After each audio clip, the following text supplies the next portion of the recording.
Ceci est un livre audio autogénéré par Google. Le dédit texan. Nous sommes dans le courant de l'année 1975. Alors jeune chargé d'études responsable de la rationalisation des choix budgétaires, à la direction des transports terrestres du ministère chargé des Transports.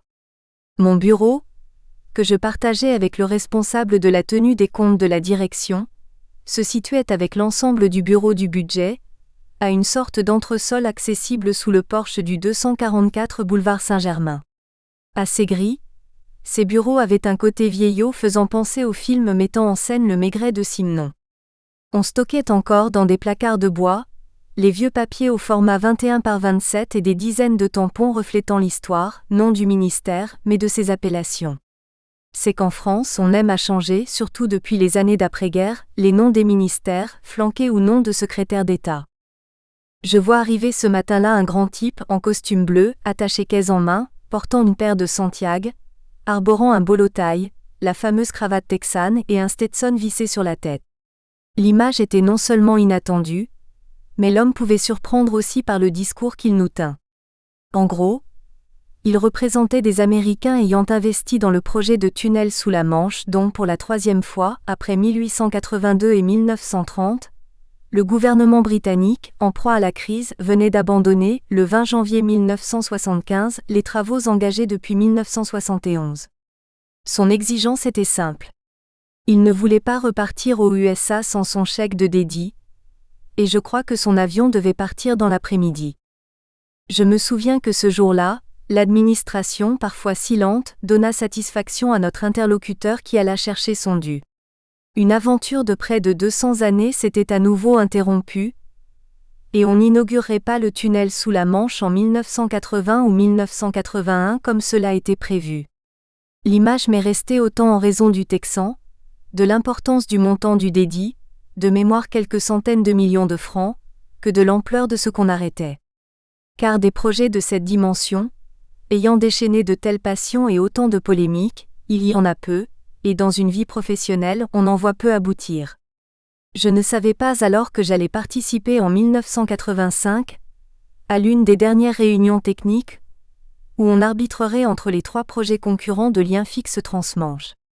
On ferait donc un tunnel ferroviaire, cette fois-ci pour de bon, Margaret Thatcher et François Mitterrand entérinant le projet Eurotunnel, le 20 janvier 1986. Qu'est-ce qui fait un grand projet ? Ces souvenirs correspondent à des dates marquantes de l'histoire récente du lien fixe. Mais on serait tenté de se dire qu'ils reflètent au mieux une certaine forme d'hésitation ou d'indécision, ou au pire le jeu manifestement obscur et insatisfaisant de l'éclairage des choix publics. Qu'est-ce qui fait qu'un grand projet peut à ce point être non seulement controversé, mais aussi souvent lancé puis abandonné ?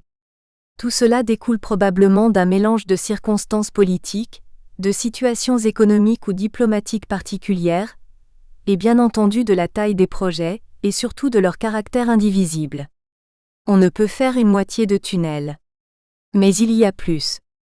Quelque chose qui relève de la symbolique associée au projet, je dirais presque de la croyance qu'il porte, et qui d'ailleurs permet de mieux comprendre les oppositions irréductibles et la nature des arguments. Objet d'opposition radicale. Il est en effet étrange de relever à quel point les grands projets d'infrastructure mobilisent des raisonnements ayant une certaine grandiloquence pour ne pas dire plus. Les opposants ayant parfois une foi aussi forte. L'exemple, une fois encore, du tunnel sous la Manche est intéressant et comprend des arguments réversibles.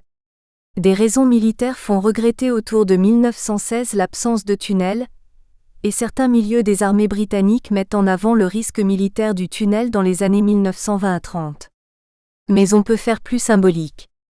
Les canaux par exemple, par l'ancienneté de leur concept, font revivre les rêves des grands rois.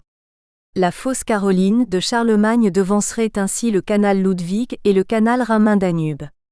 En réalité, on n'est sûr de rien, et les discussions sont toujours semble-t-il ouvertes sur la nature même et l'ampleur des travaux réalisés à la demande de Charlemagne, et même leur origine, certains les faisant remonter à Rome.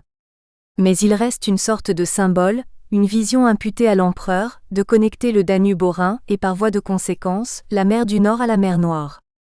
Cette belle idée de connecter les bassins fluviaux entre eux et de relier les mers correspond en fait à une ambition permanente, avant la création des grands réseaux ferroviaires puis routiers, la navigation demeurant alors le moyen le plus économique et commode de transport. Des mythes ? Mais peu importe, le mythe l'emporte sur le reste. Relier les mers, relier des îles à d'autres îles ou au continent. À un moment donné, le raisonnement économique, celui qui compare finalement des avantages, même non monétaires, à des coûts, laisse la place aux récits et à leurs contestations. Certains se réfèrent même à une sorte de phénomène général. Jean-Louis Guigou croit deviner un mythe des grands travaux, créateur d'emplois et de richesses, remontant à Saint-Simon. Je crois qu'il se trompe partiellement, car on ne peut mettre sur le même plan le développement des réseaux de transport ferroviaire par exemple et la réalisation de ces grands travaux mythiques que sont le tunnel sous la Manche, le canal Main-Danube ou celui de la Saône au Rhin.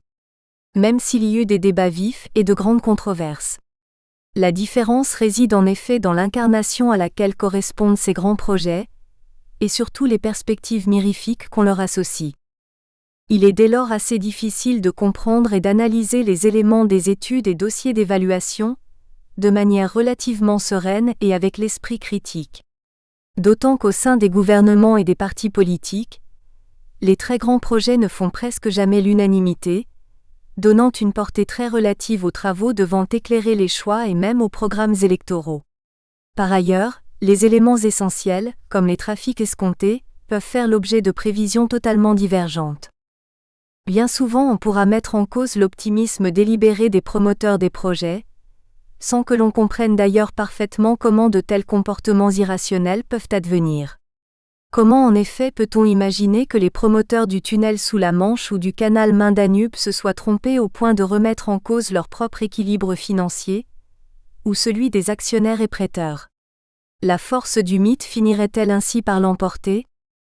On pourrait aussi concevoir que la croyance des organisations en leur propre prophétie les rend effectivement autoréalisatrices.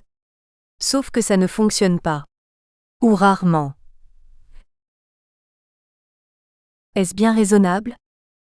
Margaret Thatcher avait sur ces questions une opinion parfaitement arrêtée. Pour le tunnel sous la Manche, le réalisme économique lui semblait garanti dès lors que la City donnerait son aval au projet. Ce fut son exigence pour le lien fixe transmanche. Il devait être bankable. Mot affreux témoignant d'une confiance aveugle dans l'opinion des banquiers, qui, on en reparlera, se trompèrent. Tout ceci démontre manifestement que l'on n'est plus là face à une sorte de réalisme bancaire, mais bien en présence d'une illusion. Je me souviens de l'entretien que j'avais pu avoir au début des années 2000 avec un banquier qui analysait le dossier, lui aussi symbolique, du canal Seine-Nord. L'homme, pour avoir une vision un peu abstraite de la réalisation prévue, avait du mal à en percevoir les aspects extrêmement terre-à-terre concernant l'origine des trafics, leurs perspectives d'évolution, les réactions de la concurrence, etc. À l'autre bout, je me souviens d'une entrevue avec un journaliste de Science et Vie avec lequel nous nous interrogions sur les raisons de l'importance des soutiens politiques au canal Rhin-Rhône, aussi appelé Saône-Rhin. Comment et même Sudreau, Mermaz, Barre et beaucoup d'autres hommes de premier plan ont-ils pu soutenir activement la réalisation du Grand Canal, sans que le doute ne les effleure? J'avoue que la question me semble toujours assez largement insoluble. Ont-ils eu connaissance des études diverses sur le Grand Canal, des divergences majeures d'évaluation? Je ne sais pas.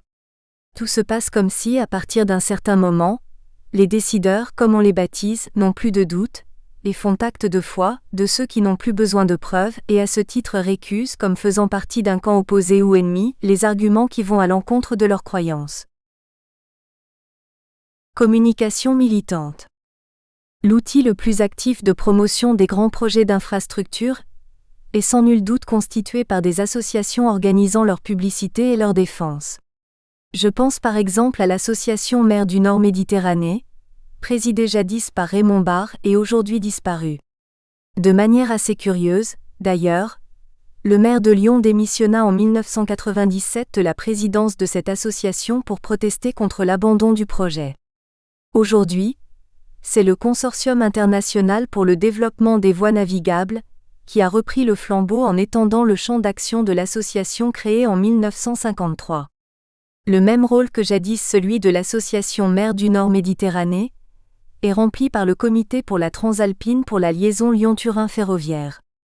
Et chaque jour ou presque, sur Twitter, on peut assister à des passes d'armes entre cette association, ses supporters et les opposants à la ligne nouvelle.